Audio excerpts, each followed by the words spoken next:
शिक्षा जगत के इस एपिसोड में आपका बहुत बहुत स्वागत है। इस एपिसोड में मैं हूं आपके साथ इरम तस्लीम।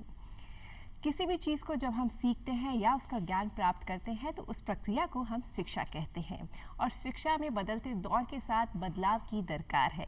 इसी कड़ी में आज हमने कार्यक्रम का विषय लिया है शिक्षा प्रणाली का बदलता स्वरूप और इस विषय पर बात करने के लिए हमने आमंत्रित किया है एक बेहद ही खास मेहमान को। तो चलिए सबसे पहले आपका उनसे तारुफ करवाते हैं। हम स्वागत करते हैं तहे दिल से बहुत बहुत डॉक्टर सुधीर राजीव का। आप हैं honourable vice chancellor Haridev Joshi University of Journalism and Mass Communication. Ma'am, सबसे पहला सवाल, you are the first female vice chancellor of Haridev Joshi University of Journalism and Mass Communication. कैसा महसूस करती हैं और इससे समाज में क्या फ़र्क और क्या बेनिफिट आप देखती हैं? सबसे पहले तो मुझे यहाँ आमंत्रित करने के लिए और आप सबसे मुखातिब होने का आपने जो मौका दिया उसके लिए मैं तहे दिल से शुक्रगुजार हूँ आपकी। मैं बहुत ह्यूमिलिटी से ये एक्सेप्ट करती हूँ कि मैं हरिदेव जोशी यूनिवर्सिटी की फ़र्स्ट वुमेन वाइस चांसलर हूँ और इस नाते बहुत बड़ी जिम्मेवारी मेरे ऊपर है क्योंकि मैं जो विमेन फोर्स है उसको रिप्रेजेंट करती हूँ। उनसे जो अपेक्षाएं हैं समाज को और जो दृष्टि है जो चेंज होती है एक विमेन के टच से और जो आइडियाज़ नए जनरेट होते हैं, तो मुझे लगता है कि ये मुझे एक स्पेशल जिसे कहते हैं गिफ्ट दिया गया है कि मैं बता सकूं कि विमेन भी एडमिनिस्ट्रेशन में किस तरह रोल, गेम चेंजिंग रोल या ट्रांसफॉर्मेटिव रोल प्ले कर सकती हैं। यहाँ तक का सफ़र मैम कितना मुश्किल था, कितना चैलेंजिंग था आपके लिए? मैं एक टीचर रही, एक रिसर्चर रही, एक स्टूडेंट रही और अब मैं एक अलग पोजीशन है वाइस चांसलर, जो कि इन सब चीज़ों का जो हमने सीखा है। मैं डीन रही जयनारायण व्यास यूनिवर्सिटी में faculty of arts education and social sciences की। मेरा विदेश में भी रिसर्च और पढ़ाने का ये सारे जो एक्सपीरियंसेस हैं, मुझे लगता है कि एज वाइस चांसलर इन सभी ऐसे जो कुछ मैंने सीखा है, जो कुछ समाज ने मुझे दिया है, उसे एक पुनः एक नया आयाम स्थापित करने के लिए कुछ नया काम करने का ये मौका है। बहुत सुंदर मैम, हरिदेव जोशी यूनिवर्सिटी में जब आपने कुलपति का आभार संभाला है तो क्या सपने हैं, क्या विजन है आपका, क्या कुछ नया आप करना चाहती हैं? मैम, जब मैंने 15 अगस्त को अपना कार्यभार संभाला था 2022 में, तो एक ही विजन था मेरा कि किस तरह जो मीडिया और मैस कम्युनिकेशन में जो नवाचार हैं, उन नवाचारों को, रिसर्च को और एक ट्रांसपेरेंट और अकाउंटेबल कम्युनिकेशन और जर्नलिज्म हो। दूसरा, जर्नलिज्म के साथ साथ मैस कम्युनिकेशन की भी हम बात करते हैं, जो कि बहुत मल्टीडिसिप्लिनरी है और बहुत सारे आयाम उससे खुलते हैं। तो जो सोच लेकर आगे बढ़ रहे हैं, वो सोच ये है कि समाज के प्रति उत्तरदायी और अकाउंटेबल स्टूडेंट्स को तैयार किया जाए। एक तो सबसे इम्पॉर्टेंट बात है कि जो वॉइसलेस लोग हैं उनको वॉइस दे। और जैसे मेरा एक जो मैं करना चाहती हूँ, पता नहीं वो कितनी दूर तक जाएगा, कि जो लोग विजुअली चैलेंज्ड हैं, जो लोग सुन नहीं सकते, उन लोगों की बात अगर हम नहीं कहेंगे तो कौन कहेगा। बहुत सुंदर जी। तो उनकी बात भी हम सुने। और दूसरी चीज़ जो मेरे दिमाग में है, जिसे कि मुझे अभी जो टीचिंग फ्रेटर्निटी है उससे डिस्कशन करना है, वो है कि हम अलग अलग भाषाओं में, जैसे संस्कृत हुई, क्योंकि मेरे पास अभी संस्कृत यूनिवर्सिटी का भी चार्ज है एज वाइस चांसलर, तो संस्कृत है, फ्रेंच है, जर्मन है, उर्दू है, सिंधी, हिंदी, इंग्लिश, और इसके साथ साथ कोविड के टाइम में जो हमने मिस इन्फॉर्मेशन जो देखी, उसको एक सोच के लिए अभी हम लोग 10 अक्टूबर को एक स्लेटेड है international symposium on public health. जी, mass communication and public health का एक इशू है, उस पर वो है कि किस तरह कोविड के समय में सही इन्फॉर्मेशन नहीं पहुंचने से कितने लोगों को कितना नुकसान हुआ। तो पब्लिक हेल्थ एक इम्पॉर्टेंट चीज़ बनकर उभर के आई है। तो सर्टिफिकेट कोर्स से चालू करेंगे, फिर डिप्लोमा, फिर डिग्री, इसको धीमे धीमे आगे बढ़ाएंगे। तो बहुत सारे सर्टिफिकेट कोर्सेज जहन में हैं। मेरे जहन में फिल्म इंस्टीट्यूट के साथ एक MOU करना है और फिल्म स्टडीज़ पे धीमे धीमे चालू करना है। और बहुत सारी चीज़ें हैं जिसका फैलाव है। नया बिल्डिंग बन के तैयार होने वाला है, फर्स्ट कॉन्वोकेशन करवाना है, और इंटरनल क्वालिटी अश्योरेंस सेल का IQAC का इस्टेब्लिशमेंट करना है। तो बहुत सारी चीज़ें हैं नया करने को और नया करके बताने को कि women vice chancellors can make a difference. ज़रूर। और बीइंग अ वुमेन, हाँ, मेरी पूरी शुभकामनाएं आपके साथ हैं कि आप आपके जितने सपने हैं उसको पूरा करें। मैम, जब बात आपने IQAC सेल की करी, तो क्या आप कोऑर्डिनेशन देखती हैं IQAC सेल और प्लेसमेंट सेल में?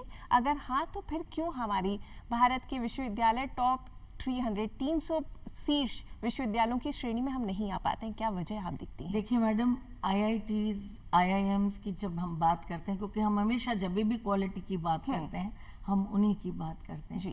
उसमें देखिए आप कितना पैसा है उनके पास और कितनी उन्होंने रिसर्च करके और इस मुकाम पे पहुंचे हैं। करिकुलम को चेंज किया है उन्होंने रिसर्च और कंसल्टेंसी करी है। तो ये सालों की जो तपस्या है, मैं एजुकेशन को एक तपस्या के रूप में मानती हूँ। तो ये जो सालों की तपस्या है वो कन्वर्ट हुई है। हम जब हमारी यूनिवर्सिटीज़ को देखते हैं जो ऊंचे पायदान पर नहीं है, तो इन यूनिवर्सिटीज़ में आप पाती हैं कि फंड्स की शॉर्टेज है। अगर फंड्स हैं तो काम करने की मंशा नहीं है और रिसर्च की इतनी अपॉर्चुनिटीज़ नहीं है, बिकॉज इंफ्रास्ट्रक्चर हमारे पास नहीं है।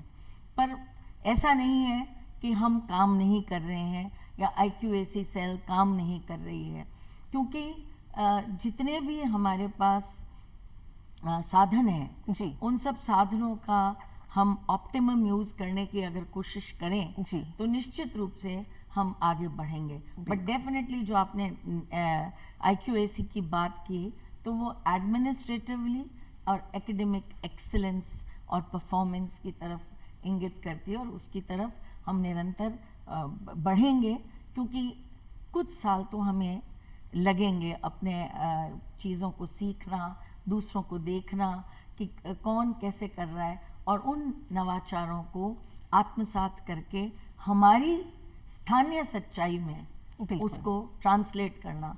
क्योंकि हर चीज़ जो होती है वो आपके स्थानीय यूनिवर्सिटीज़ में, स्टेट यूनिवर्सिटीज़ में अप्लाई हो ये ज़रूरी नहीं है। तो आपको एक स्किम करना पड़ेगा कि what is it that you exactly are looking at and how आप उसको रिफाइन कर सकते हैं। फॉर एग्जाम्पल, अगर मैं पार्टिसिपेशन की बात करूं, पब्लिक प्राइवेट पार्टिसिपेशन, तो हर रीजन की एक स्पेसिफिक इंडस्ट्री है, एक स्पेसिफिक स्किल्स हैं, तो उनको किस तरह हम हमारे कोर्सेज में निट करें, रिसर्च करें, कंसल्टेंसी करें और उसे आगे बढ़ाएं। बिल्कुल मैम, रिसर्च का आपने जिक्र किया। रिसर्च में जो महिलाओं का पार्टिसिपेशन है, भागीदारी, वो बहुत ही कम है। इस तस्वीर को कैसे बदला जा सकता है? मैम, मैं capacity building of women managers in higher education एक समय UGC चलाया करता था, उसकी मैं नेशनल ट्रेनर थी जी। तो हम हमेशा हमारी यही बात होती थी कि विमेन का रिप्रेजेंटेशन एडमिनिस्ट्रेशन में, हायर एजुकेशन में मिनिमल है जी। और उसी की एक मॉड्यूल थी विमेन इन रिसर्च जी। तो एक तो विमेन रिसर्च में ऐसा नहीं है कि अब नहीं आ रही हैं, पर जो नंबर है वो नंबर बहुत इतना नहीं है जी। कि हम कह सकें कि there is a big mass of women who are working and who are doing this. क्योंकि हमारी बहुत सारी जिम्मेवारियां होती हैं, पर जब मैं ये कहती हूँ तो इसका अर्थ ये नहीं है कि आदमियों की भी जिम्मेवारियां नहीं होती। बिल्कुल। पर एक निश्चित रूप से कुछ ऐसी जिम्मेवारियां होती हैं। और जो विमेन की एजुकेशन की बात है, मैं अभी हमारे कुछ कॉलीग से बात कर रही थी जो कि विलेजेस में जाके स्टडीज़ और सर्वे कर रही थी।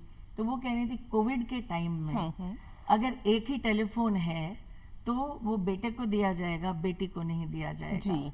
और जब हफ्ते भर के बाद में कोई घर आता था जी। तो उनके टेलीफोन्स को यूज करके हफ्ते भर का डेटा वो लेती थी। जी। Of course things are changing and I am sure कि वो चेंज होगी, तभी हम जो सपनों का भारत है उसका निर्माण कर पाएंगे। बिल्कुल। तो विमेन की जो रिसर्च में चैलेंजेस हैं वो ये है कि मोबिलिटी अपने आप में कम होती है ना। तो आप अपना घर छोड़ के नहीं जाना चाहती हैं, और ऐसा नहीं है कि अब आपके पास सपोर्ट नहीं है। जी। काफी वुमेन के पास नहीं भी है, पर आप जनरली सपोर्ट आपको कम मिलता है। जी। तो आप मोबिलिटी आपकी नहीं होती है। जी। आप घर छोड़ के जा नहीं पाती हैं, और जब आप एक ही जगह में रहती हैं आपका इंटरेक्शन नहीं होता है। जी। तो वो बढ़ नहीं पाता। बट जो वुमेन ने रिसर्च में कंट्रीब्यूशन किया है, जी। मुझे लगता है कि वो भी हमको उसको भी एक्नॉलेज करना चाहिए, और एक उनका पथ प्रशस्त करना चाहिए। बिल्कुल। हमारे लिए हमारे हमारे पहले जो पीढ़ी थी महिलाओं की, जी। उन्होंने एक रास्ता बनाया, उस रास्ते पे हम आगे बढ़े।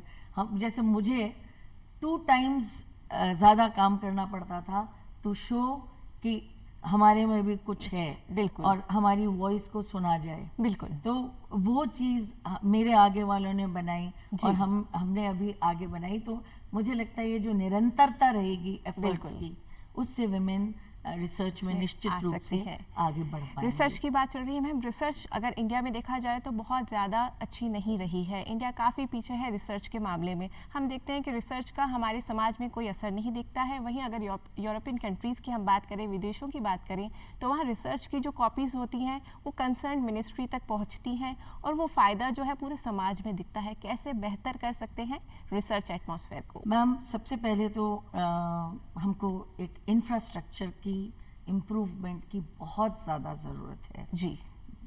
अगर यही इंफ्रास्ट्रक्चर जो लोग इंडिया से बाहर चले गए हैं यहाँ पढ़ के, अगर यही लोग यहाँ रहते जी, तो कितना फ़ायदा होता। तो फर्स्ट थिंग इज़ रिसर्च के लिए इंफ्रास्ट्रक्चर होना चाहिए, फिर एक पूरा नॉलेज क्रिएशन होना चाहिए। जी। जैसे हम कहें कि एक ऐसा ऑप्शन हो जिसमें कि आपको बाहर का भी ज्ञान हो। मैं आपको बताऊं कि अभी भी कुछ लाइब्रेरीज में हमारे पास बहुत ज़्यादा फंड्स नहीं हैं। जी। बुक्स नहीं हैं, और जो ऐप्स को होस्ट और दूसरी चीज़ें जो हम लेके और उनको यूज़ कर सकते हैं, वो बहुत एक्सपेंसिव हैं। कुछ यूनिवर्सिटीज़ के रीच के बाहर हैं। तो और दूसरा, आप जो बाहर से आइडियाज़ सीखते हैं, जी, उनको आप किस तरह अप्रोप्रिएट करके, चेंज करके यूज़ कर सकते हैं, और आप अपनी बात बाहर कैसे कह सकते हैं। बिल्कुल। तो ये सारी चीज़ों के लिए जो आपको एक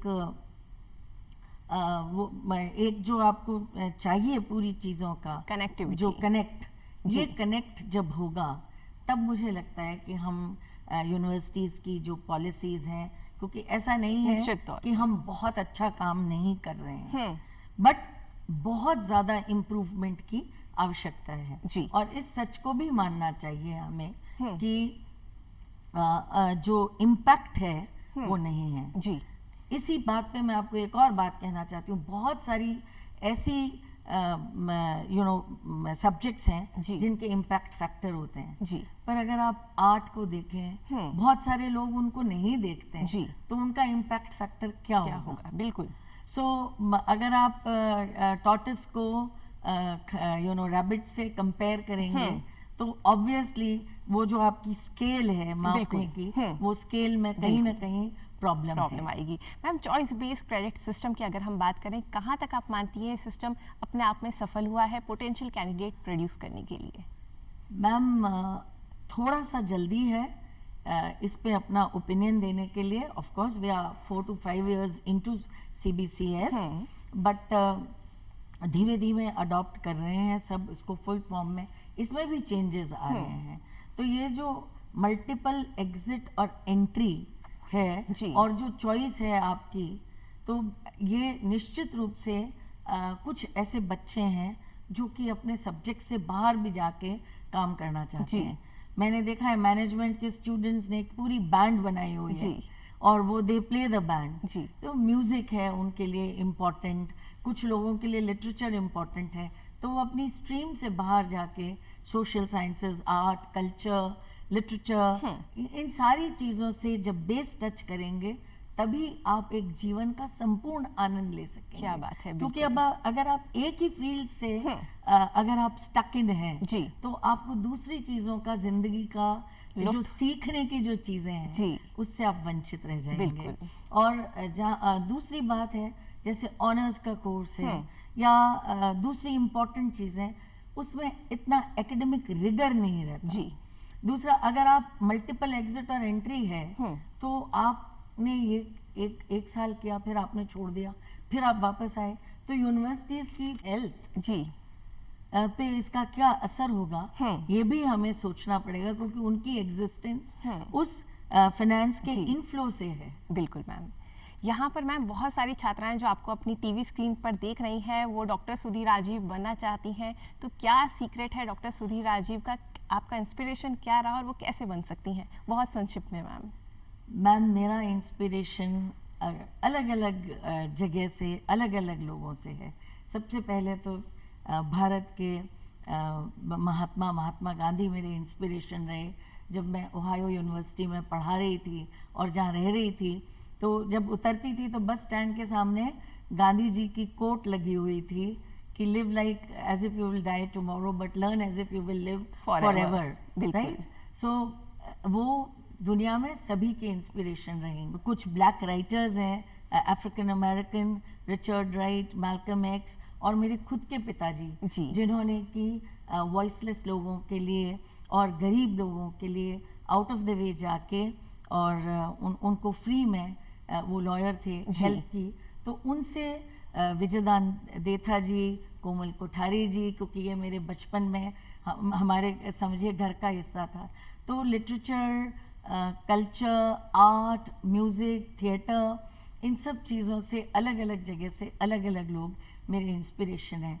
और आप सुधीर राजीव बनना चाहें तो सिर्फ एक बात है कि work hard with honesty and commitment, because there is no shortcut to life। बिल्कुल।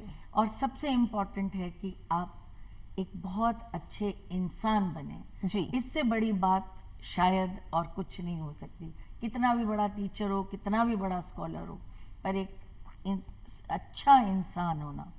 आदम की दुनिया को आदमी चाहिए, सो आदम की दुनिया में उस आदमी का निर्माण हम कर सकें, ऐसी कोशिश मेरी रहती है। और मुझे लगता है कि ये तो सभी की होनी चाहिए। बहुत खूबसूरत मैम। मैम, अगर आपसे जानना चाहें कौन ज़्यादा अकाउंटेबल है, वाइस चांसलर, टीचर या यूजीसी, क्या जवाब देंगी आप? मैं ऐसा नहीं मानती कि कोई भी यूनिवर्सिटी सिर्फ वाइस चांसलर से चलती है। क्योंकि ये तो एक वो यज्ञ है जिसमें सबकी आहुति होती है। एक वाइस चांसलर को स्टूडेंट सेंट्रिक होना चाहिए, टीचर फ्रेंडली होना चाहिए और सामंजस्य बिठाना चाहिए उसको। सरकार उनकी नीतियों से उनको एक्सेप्ट करना, उन पे चलना, यूजीसी के नियम। सो एक वाइस चांसलर कोई हेड ऑफ द इंस्टीट्यूशन तो है पर सर्वे सर्वा नहीं है। मेरे ख्याल से एक डेमोक्रेटिक स्पेस बनानी चाहिए जिसमें कि हर कोई अपने कंसर्न्स, अपने वॉइसेस, पॉजिटिव कंसर्न्स और पॉजिटिव वॉइस बिल्कुल बहुत वैलिड। मैम, मैम जानेंगे आपसे नैक के बारे में। नैक रेगुलेटरी बॉडी है जो अपने पैरामीटर सेट करती है, और अगर हम देखते हैं भूस्थल पर कि बहुत सारी इंस्टीट्यूशंस जो हैं वो उनके पैरामीटर्स को दूर दूर तक भी पूरा नहीं कर पाते, वो कसौटी पर उतर ही नहीं पाते। फिर ये इन रेगुलेटरी बॉडीज़ के इन पैरामीटर्स का रेलिवेंस क्या है और क्या कारण मानती हैं, कहाँ कमी रह गई है? मॉनिटरिंग की कमी है, फंडिंग की कमी है, अच्छी लीडरशिप की कमी है, इफेक्टिव इम्प्लीमेंटेशन की कमी है। आपने चारों चीज़ें जो आपने पूछी यही चीज़ें अगर सम्मानित हो जाएं, लीडरशिप, स्टूडेंट्स, टीचर्स की ट्रेनिंग, वर्कशॉप्स, नए नवाचारों से उनका पेडागॉजी को चेंज करना जी। और रिसर्च और कंसल्टेंसी को बिल्ड करना, इंफ्रास्ट्रक्चर, यही चारों चीज़ें मुझे लगता है कि जो नेक जिस चीज़ को असेस करती है जी। और इंफ्रास्ट्रक्चर अगर मैंने नहीं बोला तो ये सारी चीज़ें जो हैं इसको नेक असेस करती है। देखिए, एक हमेशा बेंचमार्क तो होगा ही ना जी। और आपको उस बेंचमार्क की तरफ आगे बढ़ना है। बिल्कुल। तो आप धीमे धीमे उस बेंचमार्क पर जाएंगे। जी। कभी कभी आपको लगता है कि ये बहुत रिगरस है, पर इतना रिगरस नहीं होगा तो शायद हम उस बेंचमार्क तक पहुंचने की कोशिश नहीं करेंगे। जी। तो धीमे धीमे हम निश्चित रूप से प्रगति करेंगे, बिकॉज मैं तो एक बहुत डाई हार्ड ऑप्टिमिस्ट हूँ जी। कि मुझे लगता है कि कहीं ना कहीं चेंज जरूर आएगा और चेंज आपको बहुत बड़ा चंक नहीं दिखेगा, पर धीमे धीमे कभी कभी इम्पसिबल चेंजेस भी होते हैं जो कि टैंजिबल रियलिटी में धीमे धीमे चेंज हो जाते हैं। बिल्कुल मैम, आपने जिस तरह से बात बताई, बहुत सारी चेंजेस की आप यहाँ पर बात कर रही हैं, वैसे ही आपकी ज़िंदगी में एक चेंज आया जब आप लिटरेचर की तरफ गई। वो क्या चेंज था, किस तरह से उसने आपको प्रभावित किया? मैम, मैं सेंट पैट्रिक्स में पढ़ती थी और उस समय जब आपको साइंस लेनी होती थी तो एक साइंस सिलेक्शन टेस्ट हुआ करता था। जी। तो उस साइंस सिलेक्शन टेस्ट में मैंने टॉप किया। जी। पर मेरे पिताजी और मेरा ऐसा मानना था कि ज़िंदगी जीना सीखना है तो लिटरेचर से ज़रूर आपको रूबरू होना पड़ेगा। जी। तो साइंस सिलेक्शन टेस्ट में टॉप करने के बाद में भी जी। मैंने लिटरेचर लिया और जैसे जैसे मैं पढ़ती गई मुझे पोइट्री, थिएटर, उसमें बहुत इंटरेस्ट था।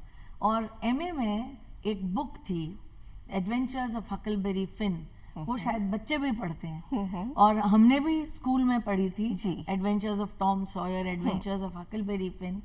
उसके एंड में एक लाइन है, एक ब्लैक जिसको कहते हैं अफ्रीकन अमेरिकन स्लेव थे जिम, और उनको किस तरह ट्रीट करते थे, किस तरह वो स्लेवरी से अपनी फ्रीडम चाहते थे, वो फ्री हुए, किस तरह उनको बढ़ाया। एक लास्ट में सेंटेंस था, ही इज वाइट इनसाइड। ये जब मैंने सेंटेंस पढ़ा तो मुझे लगा कि लिटरेचर में कितना टेक्स्ट और सब टेक्स्ट है। जी। आप किस तरह, जो एक दृष्टि होती है आपकी, वो किस तरह आप देखते हैं और उसका कितना बड़ा आयाम होता है। जैसे एक मेरे पिताजी की कविता की लाइन है, दृष्टि मात्र कैमरा या फिल्म नहीं, सोच की एक धड़कन है जिसका एक मन है, एक तन है और मन के भीतर अनंत है। जी। तो ये जो दृष्टि है, ये जो आप टेक्स्ट और सब टेक्स्ट और कॉन्टेक्स्ट, ये जो आप बिल्डअप करते हैं, जो आप देखते हैं, जो आपको नज़र चाहिए, ये समाज में भी जैसे एक ही सच नहीं होता। बिल्कुल भी। जी। हम चाहेंगे जो लाइन आपने पंक्तियां जो पढ़ के सुनाई बहुत सुंदर है, उनके लेखक का, जो आपके पिताजी, उनका नाम आप हमारे सारे दर्शकों को बताएं। श्री मरुधर मृदुल साहब जी। बहुत ही सुंदर, बहुत ही मार्मिक बातें और जिंदगी के बहुत सारे फलसफे हमें चंद लाइनें सिखा देती हैं। मैम, जिंदगी में आप जब देखती हैं कि ऑर्गेनाइज कैंपस लाइफ का यूटिलिटी क्या है, आज हम देखते हैं कि एज अ प्राइवेट स्टूडेंट्स बच्चे एडमिशन्स ले रहे हैं इंस्टीट्यूशंस में और उनकी ऑर्गेनाइज कैंपस लाइफ जो है वो ख़त्म होती जा रही है। आपको क्या लगता है, डेली स्कूल कॉलेजेस जाना इंसान को किस तरह से बेहतर बनाता है? देखिए, जब आप क्लासरूम में जाते हैं तो आप सिर्फ पढ़ाई नहीं करते जी, आप एम्पैथी सीखते हैं जी, आप एक दूसरे के साथ जीना सीखते हैं जी, एक दूसरे का टिफिन खाते हैं, एक दूसरे से बात करते हैं। तो ये जो क्लासरूम है जी, वो एक साथ रहने का, कोऑपरेशन का जो कल्चर बनाती है। जी, आप साथ में खेलते हैं, खाते हैं, पीते हैं, और जो मेरी स्कूल के फ्रेंड्स हैं जी, वो आज तक मेरे जहन में है और मेरे कांटेक्ट में है। बिल्कुल। तो जो क्लासरूम से जो कनेक्ट है और जो टीचर है जी, पहले आपने देखा होगा कि टीचर आइडेंटिफाई कर सकते थे कि ये स्टूडेंट म्यूजिक में अच्छा है, जी, ये स्टूडेंट साइंस में अच्छा है, ये स्टूडेंट मैथमेटिक्स में अच्छा है, ये इसकी इंग्लिश बड़ी अच्छी है। जी। सो ये आइडेंटिफिकेशन जब आप एक एनलार्ज्ड बॉक्स में बैठ के देखते हैं वो टीचर से और बच्चे के बीच में वो कनेक्ट नहीं हो पाता। बिल्कुल। और यही कनेक्ट मुझे लगता है कि एक सेंटर है जो कि स्टूडेंट को क्लासरूम में मिलता है। बहुत सुंदर। और अगर वो क्लास में नहीं जाते हैं जी, तो भले आप कितना भी ज्ञान प्राप्त कर लें, जैसे आप जब तक खेलेंगे नहीं फील्ड में, तब तक आपको गेम को खेलना और उसके जो एथोस हैं, जो प्रिंसिपल्स हैं, जो एथिक्स है, वो नहीं समझ में आएगी। बिल्कुल। तो एक कोऑपरेशन की एक जिसे कह रहे हैं जो मल्टी कल्चरल फ्लेवर जी, जो है वो आपको क्लासरूम से मिलेगा। आप एक बॉक्स के सामने बैठ के और एक टीचर से इंटरेक्ट करेंगे तो वो फ्लेवर जो है लाइफ का कहीं ना कहीं मिस करेंगे आप मिस उसको। करेंगे। बिल्कुल। डॉक्टर सुधीर राजीव जो है वो एक स्टूडेंट रही, टीचर रही, ऑथर रही, रिसर्चर रही और उसके बाद वाइस चांसलर भी आप रही। 5 भूमिकाएं आपने जीवन में निभाई। कौन सी सबसे ज़्यादा चैलेंजिंग थी मैम? मैम, एक तो मेरे लिए बाहर जाके पढ़ाना, जी, अमेरिका में जी, जाकर और पढ़ाना थोड़ा सा चैलेंजिंग था। पहली बार जब मैंने 1991 में पढ़ाया था जी, टेम्पल यूनिवर्सिटी में, तो एक बिल्कुल नई पेडागॉजी थी। जी, बट वो देख के आदमी सीखता है, तो एक वो चैलेंज था मेरे जी। सामने। और अब मुझे सबसे ज़्यादा चैलेंजिंग वाइस चांसलर की पोजीशन लग रही है, ऑल्दो अभी मुझे 1-1.25 महीना ही हुआ है। जी, पर मुझे ऐसा लगता है कि सबकी आवाज़ बन के जी, आपको जब सामने आना होता है तो सबकी जो सम्मानित ओपिनियन, सबकी आवाज़ बन के वाइस चांसलर के रूप में आना, वो मेरे को लगता है बहुत ज़्यादा चैलेंजिंग होगा, क्योंकि रिसर्चर में भी रिसर्च इंडिविजुअली करता है, जी, टीचर के रूप में आपका कनेक्ट होता है बिल्कुल। स्टूडेंट से, बट एज वाइस चांसलर एक बहुत वृहद आपके सामने वो आ जाता है रिस्पॉन्सिबिलिटी।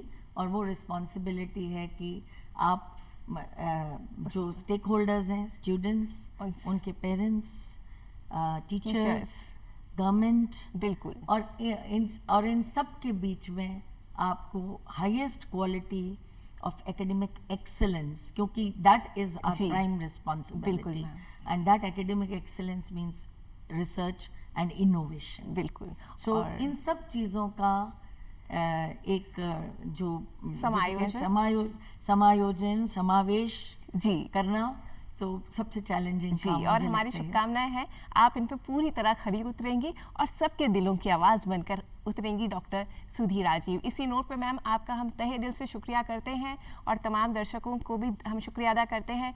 आज हमारे कार्यक्रम में डॉक्टर सुधीर राजीव आप आई और इतनी अच्छी जानकारी आपने हमारे साथ साझा करी। बहुत बहुत शुक्रिया मैम।